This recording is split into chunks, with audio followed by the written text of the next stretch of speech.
জুমার দিন দুপুর 12টার পর আল্লাহর একটি নাম 7 বার পড়ুন, আপনার মনের সকল আশা পূরণ হবে ইনশাআল্লাহ। জুমার দিনটাকে রাসূল করিম সাল্লাল্লাহু আলাইহি ওয়াসাল্লাম এত বেশি গুরুত্ব তিনি দিয়েছেন। রাসূল বলেছেন জুমার দিনটা তোমরা হেলায় দোলায় কেটে দিও না। এমন কিছু টাইম আছে যেই টাইমে আল্লাহ সুবহানাহু ওয়া তাআলা বান্দার দোয়া কবুল করে থাকে। যদি ওই টাইমে আপনি দোয়া করতে পারেন ইনশাআল্লাহ এটা আরশে আজিমে গিয়ে নক করবে, আপনার সেই দোয়া কখনো ফেরত আসবে না। এই জন্য জুমার দিন হেলায় দোলায় না কাটিয়ে আজান হওয়ার সাথে সাথে মসজিদের মধ্যে চলে যাবেন এবং 12টার পরে আল্লাহর এই নামটি 7 বার পড়বেন এবং তার আগে ছোট্ট একটি দোয়া শিখিয়ে দিব, সেই দোয়াটা পড়বেন ইনশাআল্লাহ। 100% যদি আপনি মন থেকে দোয়া করেন, কথা দিচ্ছি আল্লাহ সুবহানাহু ওয়া তাআলা আপনার সেই দোয়া কবুল করবে। হযরত আনাস রাদিয়াল্লাহু তাআলা আনহু থেকে সম্ভবত হাদিসটা এসেছে যে তিনি বলছেন যে আমি একবার মসজিদের মধ্যে বসেছিলাম, রাসূল করিম সাল্লাল্লাহু আলাইহি ওয়াসাল্লাম আমার পাশেই বসা ছিলেন, আরেক ব্যক্তি পাশে বসে দোয়া করছিলেন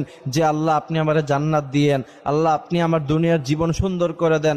রাসূল করিম সাল্লাল্লাহু আলাইহি ওয়াসাল্লাম বলেছেন, হে আনাস তুমি কি জানো যে আল্লাহ পাক তার সব দোয়া কবুল করে নিচ্ছেন? হযরত আনাস বললেন আল্লাহু ওয়া রাসূলুহু আ'লাম, আল্লাহ এবং আল্লাহ রাসূল ভালো জানেন। তখন রাসূল করিম সাল্লাল্লাহু আলাইহি ওয়াসাল্লাম বলেছেন যে ওই ব্যক্তি দোয়া করার আগে পড়েছে ইয়া হাইয়ু ইয়া কাইয়ুম বিরহমাতিকা নাস্তাগীস। তবে জানো আনাস, এই দোয়া পড়ে যদি কোনো ব্যক্তি দোয়া করে আল্লাহ পাক সাথে সাথে তার দোয়া কবুল করে নেয়। সুবহানাল্লাহ বিহামদিহি সুবহানাল্লাহিল আযীম। এই জন্য জুমার দিন দুপুর 12টার পরে এই দোয়ার সাথে সাথে আল্লাহর একটি নাম আছে যে নামটি যদি 7 বার পড়ার পরে আপনি দোয়া করতে পারেন ইনশাআল্লাহ আশা করা যায় আল্লাহ পাক সাথে সাথেই আপনার দোয়া কবুল করবে। আল্লাহর সেই নামটি হচ্ছে আর রহমান আর রহমান আর রহমান।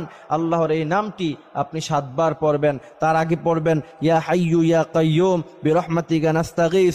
আপনি এই দোয়া পড়ার পরে এরপরে আর রহমান আল্লাহর এই গুণবাচক নামটি 7 বার পড়ার পরে যদি দোয়া করতে পারেন ইনশাআল্লাহ আল্লাহ পাক আপনার মনের সমস্ত আশাই পূরণ করে দিবে।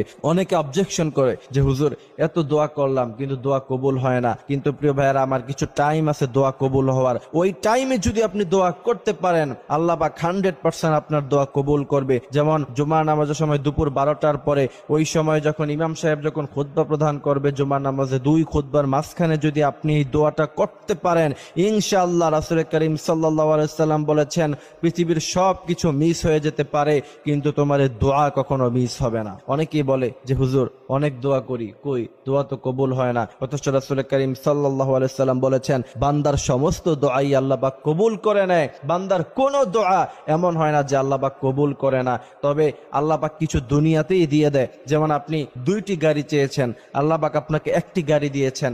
আপনি 2টি ফ্ল্যাট চেয়েছেন আল্লাহর কাছে, আল্লাহ পাক আপনাকে একটি ফ্ল্যাট দিয়েছেন। রাসূল করিম সাল্লাল্লাহু আলাইহি ওয়াসাল্লাম বলেছেন ওই যে অংশটুকুন আপনাকে দেয় নাই কিয়ামতের ময়দানে কঠিন বিভীষিকাময় দৃশ্যে আল্লাহ পাক আপনাকে ডেকে বলবে বান্দা এদিকে আসো, ওই যে তুমি দুনিয়ায় 2টি গাড়ি চেয়েছিলে আমি তোমাকে একটি দিয়েছিলাম, যাও আজকে আমি তোমাকে জান্নাত দিয়ে দিলাম। সুবহানাল্লাহি ওয়া বিহামদিহি সুবহানাল্লাহিল আযীম। তখন বান্দা চিৎকার দিয়ে বলবে আল্লাহ আপনি যদি আমাকে দুনিয়ায় কিচ্ছু না দিতেন তাহলে আমি আজকে কতই না খুশি হয়ে যেতাম। এই জন্য আমরা হতাশ হয়ে পড়ব না। আল্লাহ পাক বলছেন মুমিন যারা আছে তারা কখন হতাশ হয়ে পড়ে না, তারা দোয়া করতে থাকে। আপনি দেখেন ইউনূস আলাইহিস সালাতু ওয়াস সালাম মাছের পেটে চলে গেছেন, হতাশ হন নাই। ইব্রাহিম আলাইহিস সালাম আগুনের মধ্যে ফালিয়ে দেওয়া হয়েছে, হতাশ হয় না। এই জন্য আমরা কি তিনাদের চাইতে বেশি বড় বিপদে আছি? এই জন্যই তো আল্লাহ বলছেন ইয়া ইবাদিয়াল্লাযীনা আসরাফু আলা আনফুসিহিম লা তাকনাতু মির রাহমাতিল্লাহ। আমার বান্দারা তোমরা কখনো হতাশ হয়ে পড়বা না। হতাশ যদি হয়ে পড়ো মনে রাখবা শয়তান তোমাদেরকে ওয়াসওয়াসা দিতে দিতে জাহান্নাম পর্যন্ত নিয়ে পৌঁছাবে। এজন্যই আল্লাহ বলছেন ওয়ালিল্লাহি খাযাইনুস সামাওয়াতি ওয়াল আরদ। আমার বান্দারা আমার কাছে চাইতে তোমার সমস্যা কোথায়? গোটা পৃথিবীর মালিক যদি আমি তোমাকে বানিয়ে দেই, গোটা পৃথিবীর মধ্যে যত মানুষ আছে প্রত্যেকজন মানুষকে যদি আল্লাহ পাক এক একটি পৃথিবীর মালিক বানায়া দেয় তাও আল্লাহ পাকের খাজানা থেকে কিঞ্চিত পরিমাণ কমে যাবে না। এই বিশ্বাস এবং ইয়াকিন রেখে যদি আপনি আল্লাহর কাছে চাইতে পারেন ইনশাআল্লাহ দেখবেন আল্লাহ পাক আপনার মনের সকল আশাগুলি পূরণ করে দিচ্ছে।